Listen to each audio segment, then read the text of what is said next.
Hello friends, super magic રસોઈમાં મિત્રો હું આપનું સ્વાગત કરું છું। આજે હું લસણની ચટણી લઈને આવી છું મિત્રો। લીલા લસણની ચટણી આપણે બનાવવાની છે।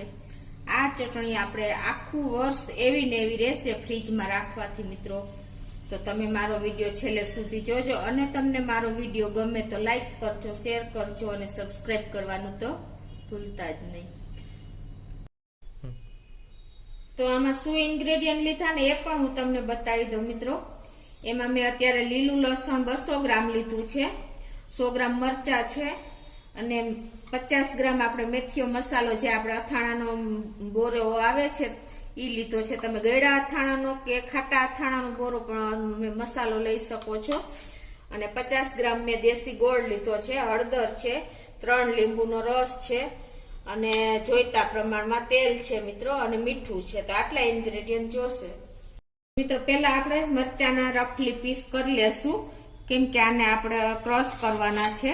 તો આ રીતે આપણે રફલી જ કટ કરી લેશું, તમે જોઈ શકો છો મિત્રો। એ જ રીતે હવે આપણે મરચા કટિંગ કરી લીધા છે, તમે જોઈ શકો છો।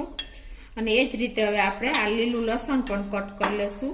તો એમાં પણ આપણે જો આ રીતે એના રૂટ સાર્યા ને ઉપર એક ટોપ કાઢી નાખશું, આ રીતે કટિંગ કરી લેશું। અને જે ખરાબ પાંદ હોય એને પણ આ રીતે આપણે એક એક ફોતરું આ રીતે ઉતારી લેશું અને ક્લીન કરી લેશું મિત્રો। અને આ રીતે એને હવે આપણે આ બધું આવી રીતે કટિંગ કરીને પછી એને પણ આ રીતે આપણે પાંદડા સહિત આપણે કટિંગ કરશું આ રીતે।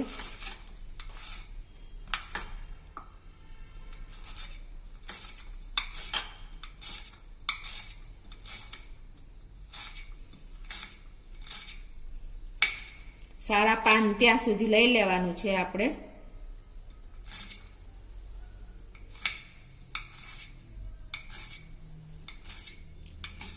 હા, એકદમ સોફ્ટ ભાગ હોય ત્યાં સુધી આપણે લઈ લેશું અને આટલા પાન જવા દેશું। એ જ રીતે હું બધું લસણ કટ કરી લઉં છું। તો જો લસણ પણ આ રીતે આપણે સમારી લીધું છે। હવે આ મરચાં અને લસણ આપણે ભેગું કરી દેશું બધું। અને હવે એને આપણે મિત્રો આ રીતે આ મિક્સરમાં આપણે નથી મિક્સ કરવાનું, આ રીતે આપણે કટર આવે છે ને એમાં આપણે આને મિક્સ કટ કરી લેશું। આ રીતે બધું નાખતા જાશું અને આ રીતે એને કટ કરતા જાશું। મિક્સરમાં ભેગું કરશો ને મિત્રો, મિક્સ કરશો ને તો તમને ચટણીમાં મજા નહીં આવે, એટલે આ રીતે આપણે બધું પીસી લેશું આમાં કટરમાં।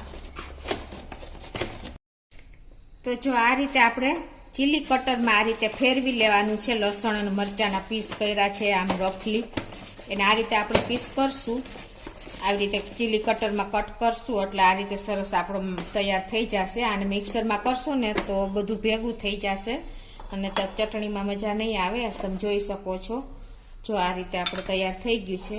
હવે એને આપણે આ બીજું મિત્રો તમને એક ટિપ્સ બતાવું છું કે તમારે આને કાચના બાઉલમાં જ કરવાનું છે, એટલે તમારું આ લસણ પેલું ન થઈ જાય કાળું કે કાંઈ પણ, તમે જોઈ શકો છો। ખાસ આ નોટ કરજો તમે। હવે આમાં આપણે પિંચ જેટલી હળદર નાખી દેશું અને 3 લીંબુનો રસ નાખી દેશું અને ½ ટીસ્પૂન જેટલું આપણે સોલ્ટ નાખી દેશું। હવે આ બધું આપણે મિક્સ કરી લેશું, આ રીતે મિક્સ કરી લેવાનું સરખું, તમે જોઈ શકો છો અત્યારે। હવે મિત્રો આને આપણે 12 કલાક આ રીતે ઢાંકીને આને રેસ્ટ આપવાનો છે, એટલે બધું સરસ આપણું અથાઈ જાય। આ બધું આ મિક્સ કર્યું છે મરચાં ને લસણ બધું, અને વચ્ચે વચ્ચે 4 થી 5 વખત આપણે હલાવી લેવાનું। તો હવે આને આપણે આ રીતે મિક્સ કર્યા પછી આને 12 કલાક આપણે ઢાંકીને રાખી દેશું। આપણે જો આ 12 કલાક થઈ ગઈ છે, આપણે લસણ ને મરચાં ને આથાય એને હવે એને આપણા કાણાવાળા વાસણમાં નિતારી લેશું આ રીતે, તમે જોઈ શકો છો। અને આનું પાણી બધું નીતરી જશે ને મિત્રો, એટલે હવે આપણે આને આ રીતે અને હવે એને આપણે એક પેપર પાથરી દેવાનું અને એની ઉપર આપણે આ રીતે કોટનનું કપડું રાખી દેવાનું અને હવે એને આપણે આ રીતે દબાવીને સરસ પાણી કાઢી લેવાનું. આ રીતે આપણે નીતરી ગઈ છે, જો આટલું પાણી નીકળ્યું છે. હવે એને આપણે આ રીતે કોટનના કપડામાં સ્પ્રેડ કરી દેવાનું અને આને 12 કલાક સુધી મિત્રો આપણે આને સુકાવા દેવું પડશે. આ રીતે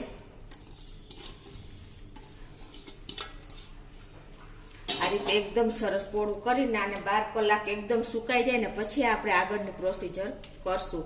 અને આ પાણી મિત્રો આપણે મુઠિયા કે તમે ઢેબરા કોઈ પણમાં તમે આનો ઉપયોગ કરી શકો છો, થેપલા કે.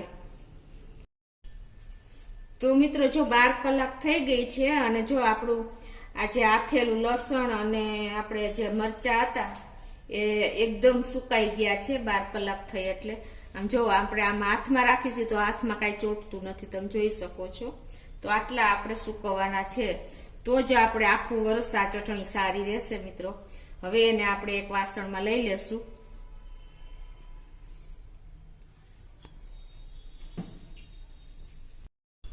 તો હવે મિત્રો આપણે આમાં આ 50 ગ્રામ મેં દેશી ગોળ લીધો છે, તમે ગમે તે ગોળ લઈ શકો છો. એ આપણે એડ કરી દેશું આ રીતે.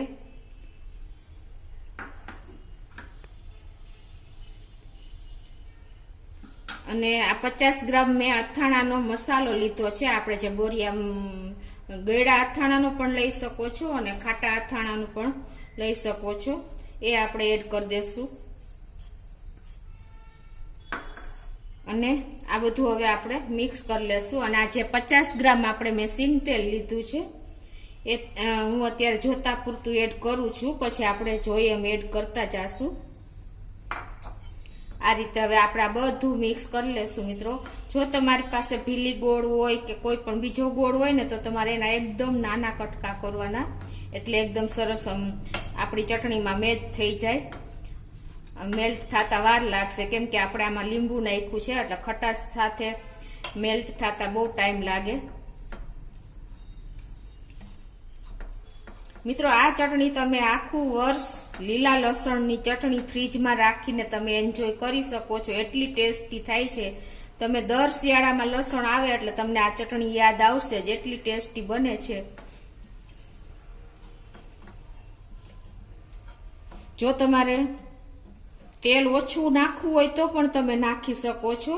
હું તો અત્યારે 50 ગ્રામમાં થોડુંક જોઈએ પ્રમાણે એડ કરતી જાઉં છું. અને ગોળ પણ તમે જો સ્કીપ કરવો હોય તો એ ગોળ પણ તમે સ્કીપ કરી શકો છો. તમારા ટેસ્ટ એકોર્ડિંગ તમે આમાં બધું સ્કીપ કરી શકો છો. અત્યારે આ ટેસ્ટ તો તમે એક વખત ટ્રાય કરજો જ, બહુ સરસ લાગે છે. અને આખું વર્ષ મિત્રો આ ચટણી એવી ને એવી રહે છે, બગડતી જ નથી ફ્રીજમાં. લીલા લસણની ચટણી છે તો પણ, કેમ કે આપણે લીલું લસણ અને મરચાંના આથા છે 12 કલાક આપણે આથવા માટે મૂક્યા હતા અને 12 કલાક માટે આપણે સુકવવા માટે મૂક્યા હતા. એટલે એક જાતની આપણે આ ચટણી કયો તો ભલે પણ અથાણું કયો તો ભલે, એટલું ટેસ્ટી બને છે. બધું તેલ હું એડ કરી દઉં છું મિત્રો.